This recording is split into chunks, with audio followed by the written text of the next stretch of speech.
Oriole is located in the northern part of the continent. It is called heaven since many souls would gather there, so the living could speak with some of their friends who had passed away. The heroes' party was on their way back to the capital after defeating the Demon King. They were certain that the citizens were already celebrating.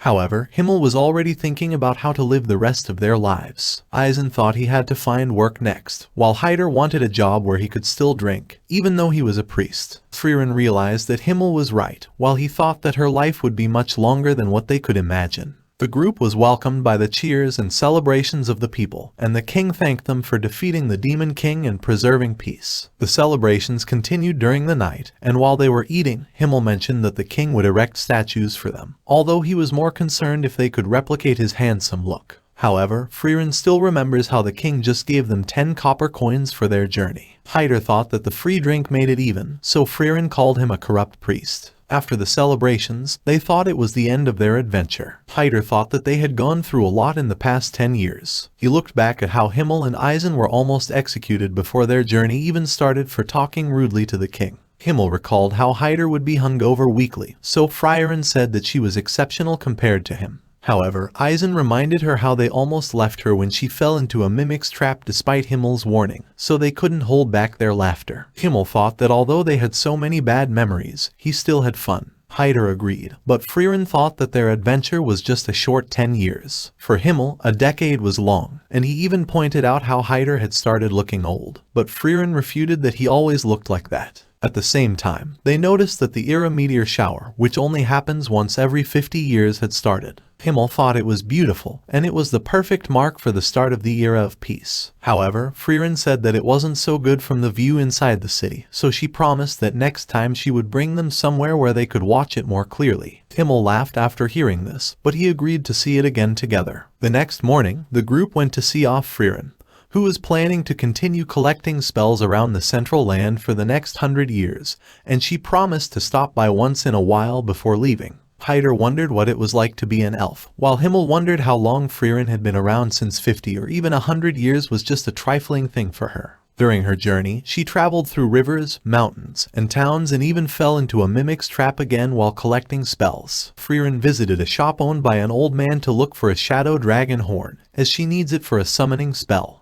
The old man told him that he didn't have it since he hadn't even seen a shadow dragon for more than 30 years. While checking the other items, Frieren remembered that they got one from the Demon King's castle, and Himmel kept it despite its evil aura. She also remembered that it was almost time for the era meteor shower, so she decided to pick it up while visiting him. After seeing the city, Frieren thought that it had changed a lot, and she even got confused while looking for Himmel's house. But at the same time, she heard a voice calling her from behind. She recognized that it was Himmel, but she was surprised that he looked so old. Himmel refuted that he was still handsome for his age, while he thought that Frieren looked exactly the same as 50 years ago. After mentioning the era meteor shower, Frieren asked about the shadow dragon's horn, so Himmel showed her how it was exuding an evil aura while hidden inside a cabinet. Frieren thought that he could hide it somewhere else, but Himmel told her that he didn't do it since it was a treasure entrusted by a precious friend and he had to return it someday. After Frieren had a bird send the horn somewhere else, she stared at their statue for a bit before returning to Himmel's house to pick him up. Himmel was still in front of the mirror preparing, so Frieren told him that he didn't have to fuss over his appearance anymore since he was bald anyway. After a while, they left the house to meet with Heiter and Eisen. Frieren thought that Heiter looked a bit more dignified after becoming the bishop of the holy city, while he thought that Frieren hadn't changed at all. Then Frieren noticed that Eisen hadn't changed much as well, thanks to him being a dwarf. Afterwards, they asked Frieren if they were departing right away for the place where they would watch the meteor shower. They thought it was a little early. She explained that it was a week's walk from their location.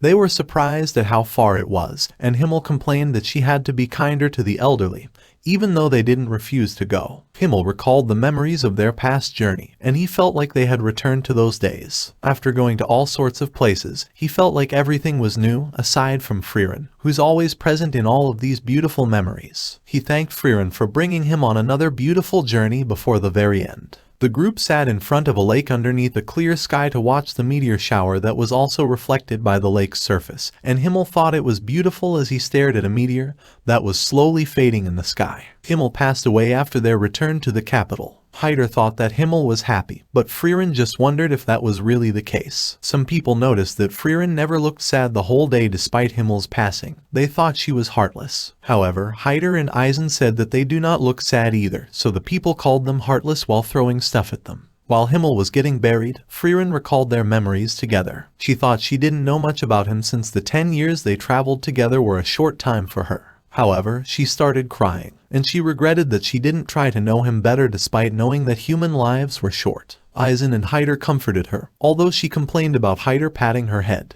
After the burial, Heiter planned to return to the holy city. However, he asked to get a good look at Frieren and Eisen's faces. He thought it would be the last time he could see them. Frieren asked if he was unwell, so he explained that his years of drinking had finally caught up, while Eisen thought that it was divine punishment. When Frieren asked if he was afraid of dying, Heiter explained that they would certainly be living a good life in heaven since they had saved the world, and it was even his reason for fighting alongside them, so Frieren called him a corrupt priest again before he excused himself. Frieren also wanted to get going. Eisen asked if she planned to collect more spells, but aside from that, this time she also wanted to learn more about humans. She also tried asking Eisen to join, as it would be much easier if a strong warrior could defend her since she was a mage. However, Eisen told her that he's already too old to swing an axe. Eisen noticed that she had a sad expression. He asked her not to make that face, saying that life actually slows down once you lose your vigor, so Frieren smiled before saying goodbye. 20 years after Himmel's passing, Frieren went to the outskirts of the city to visit Heiter. However, she got lost in the forest, and she didn't know which direction to go when a little girl asked her if she was looking for something.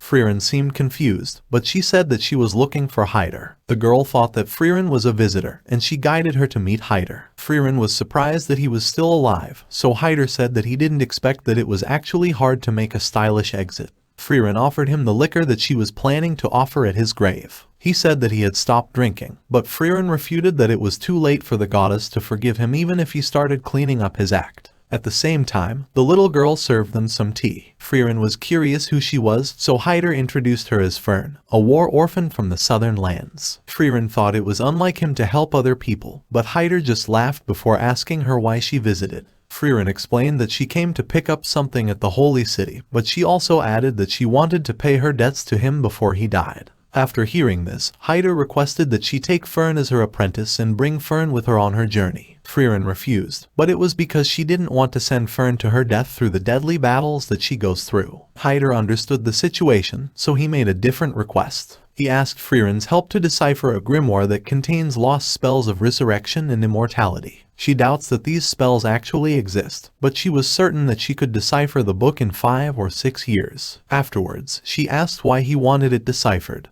and she remembered that he wasn't afraid of dying. However, Heiter admitted that he was just putting on a brave face, and he was even more afraid of dying compared to before. And even if he couldn't achieve immortality, he just needed to extend his life for a few more years. He also asked if Frieren could teach Fern magic in her spare time, and Frieren agreed. Fern was standing at the edge of the cliff when Frieren found her. Fern asked if it was difficult to find her, as Heiter told her that she was almost invisible. She also asked if it was a good thing. Frieren affirmed, and she realized that she could barely detect Fern's mana. She also noticed that Fern had exceptional control over her mana, and she even wondered how much she had studied at such a young age. Fern explained that Heiter told her that she had to blast a hole in the rock on the other side of the cliff before she could be considered a proper mage. Frieren agreed. However, Fern blasted her magic towards the rock, but it dissipated before it could reach it. So she asked what she should do to train. Frieren asked her first if she liked magic. And when Fern said somewhat, Frieren smiled and said that she was just like her. Thank you all for watching. Don't forget to drop a like if you enjoy this video, and please subscribe so you won't miss the next part. And just comment down any anime you want to see in this channel.